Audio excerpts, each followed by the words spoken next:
வீட்டுக்காரர கதையெல்லாம் பேசிட்டு இருந்தேன்னு வச்சுங்களேன், நாள் பூரா பேசிட்டே இருக்கணும் இல்லைங்களா? இப்படிதான் என்ன கல்யாணம் பண்ணி கொடுத்து ரொம்ப வருஷம் ஆயிடுச்சு.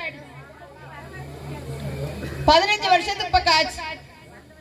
அப்ப கல்யாணம் பண்ணி வீட்டுக்கு போகும்போது எங்க அம்மா சொல்லி விட்டாங்க, புருஷன் வீட்டில் வாழ போகும் பொண்ணே உமா குட்டி கண்ணே, சில புத்திமதிகளை சொல்லுறேன் கேளு முன்னே. மாமனார மாமியார மதிக்கணும், உன்னை மாலையிட்ட கணவரையே துதிக்கணும், சாம கோழி கூவையிலே முழிக்கணும், எழுந்து சாணம் தெளிச்சு கோலம் போட்டு சமையல் வேலை துவக்கணும், புருஷன் வீட்டில் வாழ போகும் பொண்ணு அப்படின்னு சொன்னாங்க. நான் கேட்டேன், அம்மா என்னம்மா காலையில் எந்திரிக்கணுங்கிறீங்க, சாணம் தெளிக்கணுங்கிறீங்க, கோலம் போடணுங்கிறீங்க, சமையல் பண்ணணுங்கிறீங்க, மாமனாரை பார்க்கணுங்கிறீங்க, மாமியாரை பார்க்கணும். ஐயம்மா கேட்டாலே டயர்டா இருக்குதாம்மா, நான் போகவே மாட்டேன்னு சொல்லி சொன்னேன். எங்க வீட்டுக்காரர் சொன்னாரு, ஐயோ அப்படியெல்லாம் நீ சொல்லக்கூடாது சாமி, உன்னை நான் ராணி மாதிரி வச்சுக்கிறேன் அப்படின்னு சொன்னதை நம்பி கூட போனேங்கக்கா. அங்க போனதுக்கு அப்புறம் தான் தெரிஞ்சது எங்க வீட்டுக்காருக்கு ஏற்கனவே ராணின்னு ஒரு செட்டப் இருக்குது, அதனாலதான் ராணி மாதிரி வச்சுக்கிறேன்னு சொல்லி கூட்டிட்டு போயிட்டாங்க. நம்ம பொழப்பெல்லாம் அப்படி போயிட்டு இருக்கு. பேசுனா எத்தனை மணி நேரம் வேணாலும் பேசலாம். இருந்தாலும் இதோட நிறுத்திட்டு திருமலைசாமி அவர்களை ஐயாவை இல்லறத்திலும் இறை பக்தியிலும் சிறந்தவர்கள் ஆண்களே அப்படின்னு சொல்வதற்காக அழைக்கிறேன். அவரே தொடர்ந்து பேசுவார்.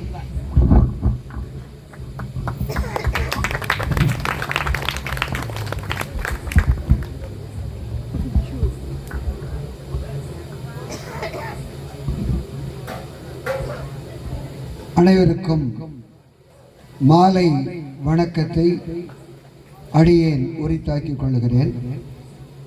இந்த சொல்லரங்கம் ஒரு அருமையான தலைப்பை எங்களுடைய தமிழ் சுடர், தமிழ் கடல் திருமிகு உமா மகேஸ்வரி அவர்கள் அருமையாக கொடுத்திருக்கிறார்கள். இல்லறத்திலும் இறை பக்தியிலும் சிறந்தவர்கள் எழுச்சவாயன்களா அல்லது எழுச்சவாச்சிகளா? இதெல்லாம் பொதுவாக இருக்கக்கூடிய ஒரு தலைப்பு தான். நாகரிகமாக வச்சுக்கிட்டோம். என்னை பார்த்தாலே தெரியும் எழுச்சவாயினே எங்கள் வீட்டுக்காரிக்கு.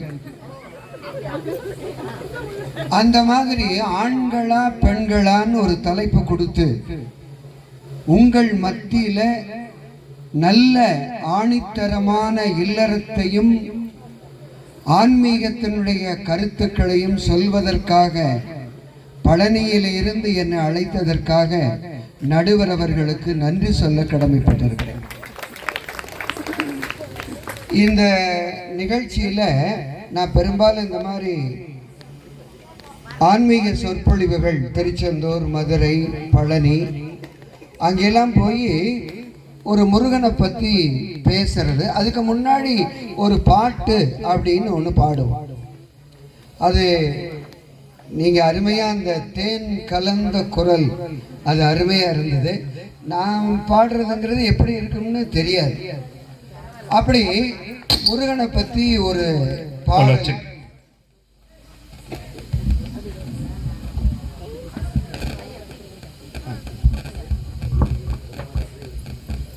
ஹலோ ஹலோ முருகனை பற்றி ஒரு பாட்டு பாடித்தான் நாங்கள் கதையெல்லாம் சொல்லுவோம். சொல்லாத நாளில்லை சுடர்மிகும் வடிவேலா, சுவையான அமுதே செந்தமிழாலே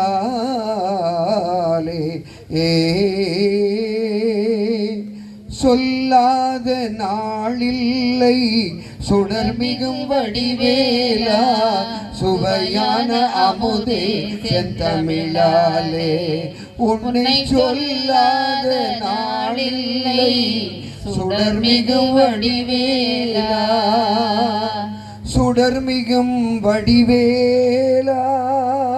பாடி முடிச்ச உடனே கைதட்டினதுக்கு ரொம்ப நன்றி. இந்த மாதிரி குழந்தைகள்லாம் முன்னாடி உட்கார்ந்துருந்தாங்க.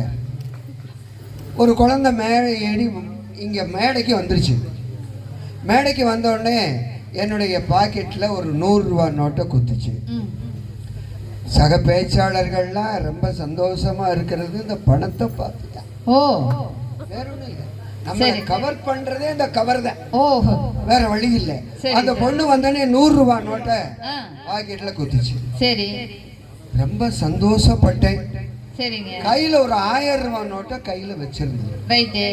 இந்த பேச்சாளர் என்னை மாதிரி ஆளுகள் எப்படி இருக்கான், அதோட இந்த 1000த்தையும் கிடைச்சா பரவாயில்லையே அப்படின்னு நான் நினைச்சு அந்த குழந்தைய கேட்டேன், கண்ணு இந்த 100 ரூபாய் நோட்டை பாக்கெட்ல குத்திட்டேடா சாமி, இந்த 1000 ரூபாய் என்னடா பண்ணுவேன்னு நான் கேட்டேன். சரிங்க. வாயை வச்சுக்கிட்டு பேசாம இருந்திருக்கலாம். 7:30 முன்னாடி வந்துருச்சு. ஐயா, எப்பவுமே நீங்க வீட்டுல கூட தான் வாயை வச்சுட்டு இருக்கிறீங்களா? பிரச்சனை அதுதானே. அங்கேயே வருதுங்களே, நான் என்ன பண்றது? உங்களுக்கு 7:30 இருக்குது, நாம என்ன பண்ண முடியும்? அப்புறம் அந்த குழந்தை சொல்லிச்சுங்க அருமையா, தாத்தா உங்க பாட்டுக்கு 100 ரூபாய், நிப்பாட்டுறதுக்கு 1000 ரூபாய். சூப்பர்.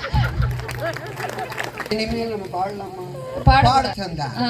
இப்ப உங்க பாடு கொஞ்சம் கஷ்டம் தாங்க சார். ஆண்களா பிறந்தாலே கொஞ்சம் கஷ்டம்தான். இத்தனை பேர் உட்கார்ந்து இருக்கிறீங்க, நான் எப்படி பேசுறதுன்னே கொஞ்சம் தயக்கமா இருக்கு.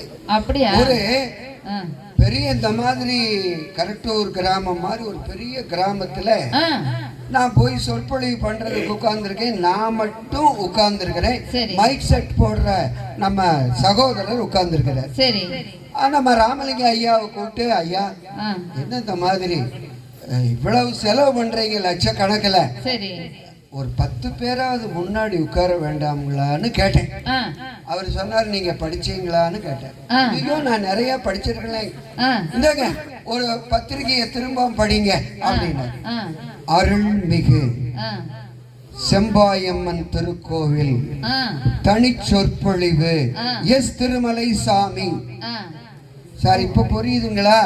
தனி சொற்பொழிவு தான் போல இருக்குது. ஆமா, தனி சொற்பொழிவுன்னு சொன்னால், ஆமா தனி சொற்பொழிவுன்னு சொன்னால் நீங்களும் மைக் போடுற அண்ணாச்சி மட்டும்தான் உட்கார்ந்து இருக்குன்னு சொன்ன பின்னாடி தான் எனக்கே அதுக்கு அர்த்தம் புரிஞ்சது. அப்படி இந்த உலகத்துல இங்க இறை பக்தி அப்படின்னு சொல்றீங்க, இல்லறம் அப்படின்னு சொல்றீங்க. இந்த இறை பக்தி அப்படின்னா என்னங்க? இறை பக்தினா இறைவன் மேல வச்சிருக்கிற பக்தி, அதாவது இறைவன் திருவடியில நம்ம வணங்குறதுக்கு அர்த்தம். ஆமாங்க. இல்லறம் அப்படின்னு சொன்னா வேற ஒண்ணும் இல்ல, மனைவி கால்ல விழுந்து வணங்குறதுன்னு அர்த்தம். ஐயா இப்படி பாருங்க, நிஜமா இதை கடைபிடிக்கிறீங்க நீங்க? வேற வழி. இந்த வருஷத்துல இவ்வளவு வருஷத்துல நான் வந்து மரியாதையோட இருக்கிறதுன்னு காரணம்னா, சரிங்க சரிம்மா சாரிம்மா, ரெண்டு ஃபார்முலாவை தவிர நான் வந்து வாழ்க்கையில பயன்படுத்துறது இல்ல.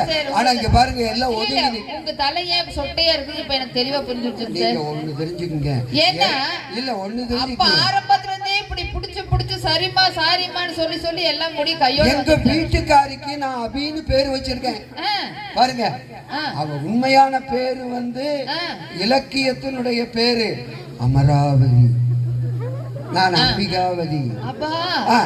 இப்ப அவளுக்கு ஒரு அருமையான பேரு வச்சிருக்கிறேன் நீங்க கேட்டதுக்காக.